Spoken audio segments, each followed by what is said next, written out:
Welcome, Bradley Beck. What should I speak about? Courage has often been said the ability to stand up and speak. Courage is also the ability to sit down and listen. This is a quote by one of the Lions of Liberty, Winston Churchill.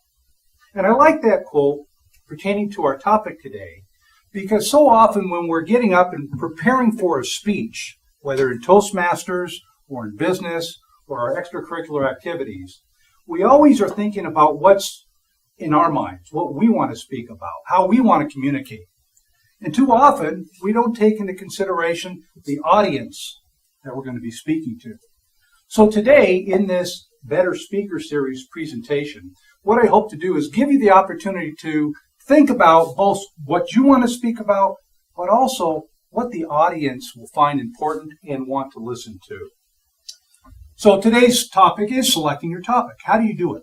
Well, so often when you're trying to prepare for a presentation, what happens is you look in your manual, your Competent Communicator manual, or perhaps an advanced manual, and you say to yourself, I've got to qualify here for this particular goal, or this particular opportunity that comes up in work or some other activity that you're involved in, and you write a speech. And that's all good.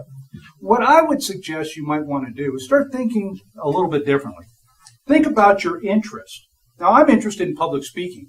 I'm a Toastmaster. I have been since 2005. And I've been fortunate enough to be asked to present at a variety of events. This is the leadership program, the Rockies Annual Retreat. And I was asked to be part of a presentation of 6 people who had gone through the program.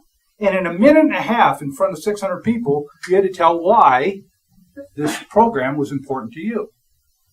Well, that's pretty daunting. But since I had gone through the Toastmaster program, it was pretty easy to do. So one of my interests are public speaking.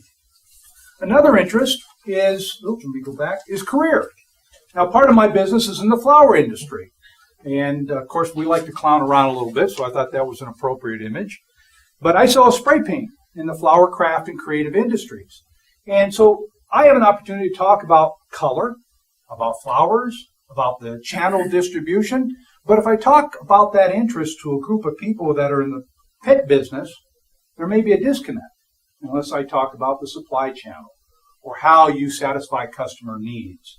So the topic you pick may be based on your career source, or perhaps it's family experiences, weddings, funerals, things that we all experience through the life cycle, birthdays.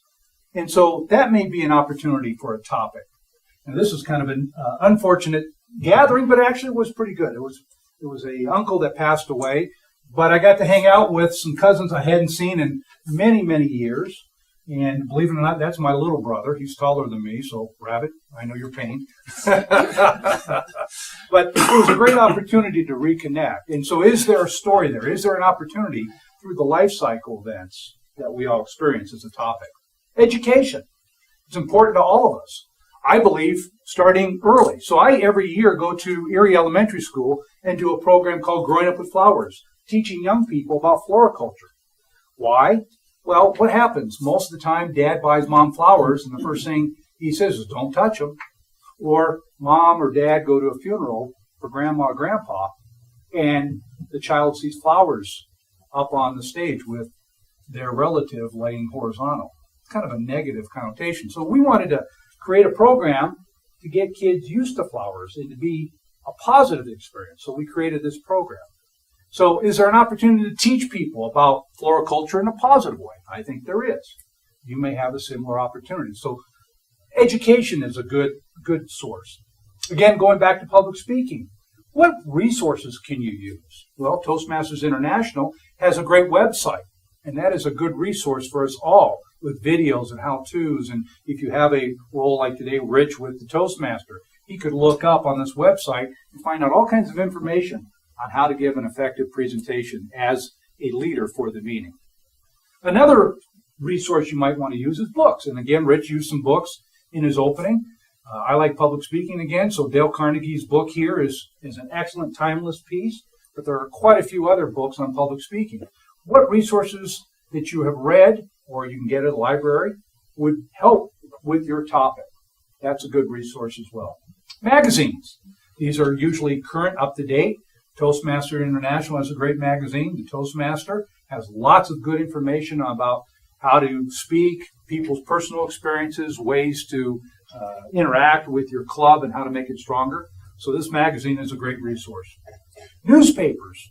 And when I say newspapers, I usually look for a trusted source rather than the National Enquirer, although the National Enquirer has been known to be right once in a while, but not as frequently. But the Wall Street Journal tends to be a little more established and credible.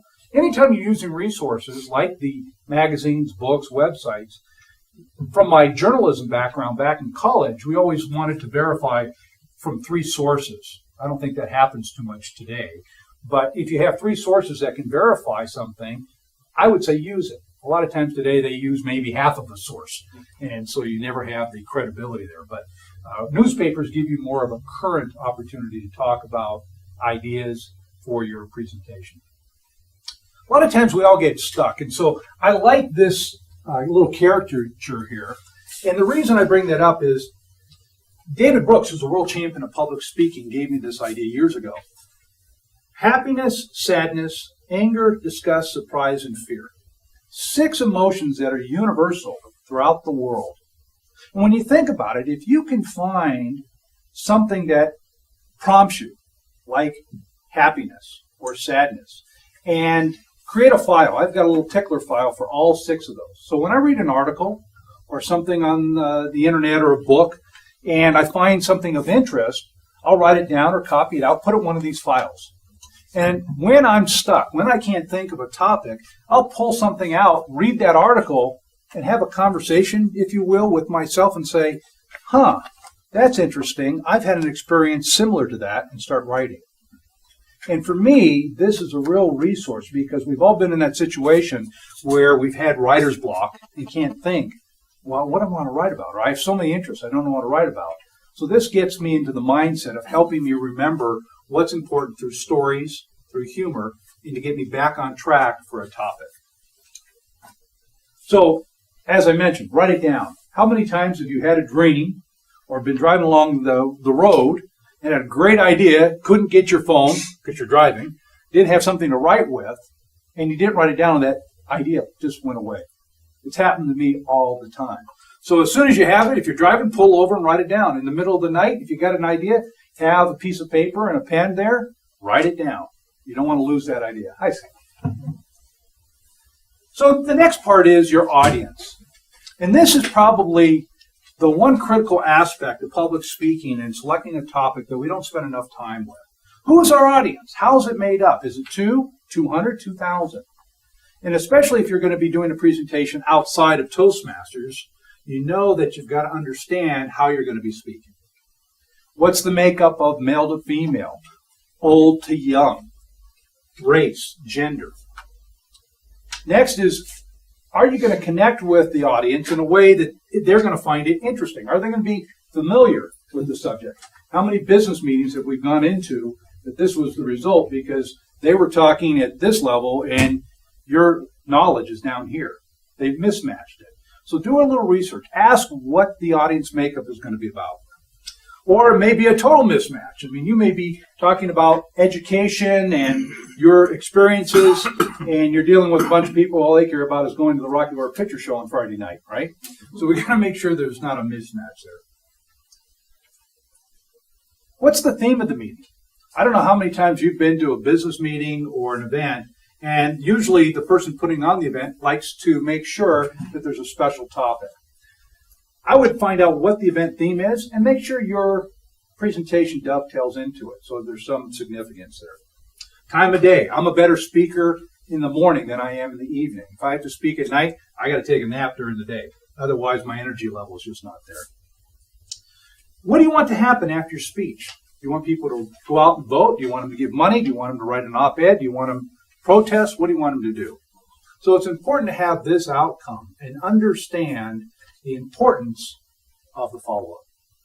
So in conclusion, today I hope I've given you some ideas on how to prepare a presentation that is going to connect with your audience, that is going to make you more effective in presenting a topic that the folks that you're going to be talking to will appreciate and be able to use and to follow up on. Mr. Toastmaster. Thank you, Brad.